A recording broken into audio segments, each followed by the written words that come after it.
মূল অভিযুক্ত গ্রেপ্তার তো হয়েছে, বাট পুলিশকে জন্য অশেষ ধন্যবাদ। বাগডোগরা পুলিশ। রাষ্ট্রায়ত্ত ব্যাংকের গ্রাহক সেবা কেন্দ্রে কয়েক কোটি টাকার প্রতারণার ঘটনায় মূল অভিযুক্তকে পবিত্র রায়কে গ্রেফতার।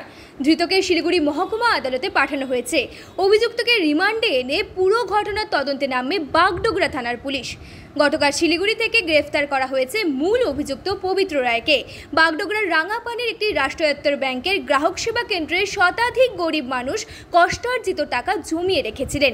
গ্রাহক পরিষেবা কেন্দ্রটি পরিচালনা করতেন পবিত্র রায় নামে ব্যাংকের অনুমোদিত এক ব্যক্তি। গ্রাহকদের টাকা জমা দেওয়ার রসিদ না দিয়ে ভুল বুঝিয়ে সাদা কাগজে রসিদ দিতেন বলে অভিযোগ।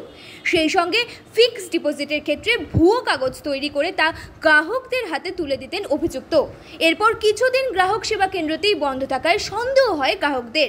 মূল ব্রাঞ্চে গিয়ে খোঁজ করে গ্রাহকেরা, জানতে পারেন পবিত্র রায়ের নামে ওই ব্যক্তি গা ঢাকা দিয়েছেন। এরপর টানা কয়েকদিন বিক্ষোভ প্রকাশ করেন, এমনকি আত্মহত্যার হুমকি দেন গ্রাহকেরা। অবশেষে দীর্ঘ 2 মাস পরে অভিযুক্ত পবিত্র রায়কে গ্রেফতার করল বাগডোগরা থানার পুলিশ। আজ তাকে শিলিগুড়ি মহকুমা আদালতে পেশ করা হবে। তবে সেই গরিব গ্রাহকেরা কি আদৌ তাদের টাকা ফেরত পাবে, সে বিষয় নিয়ে এখনো প্রশ্ন রেখে গিয়েছে।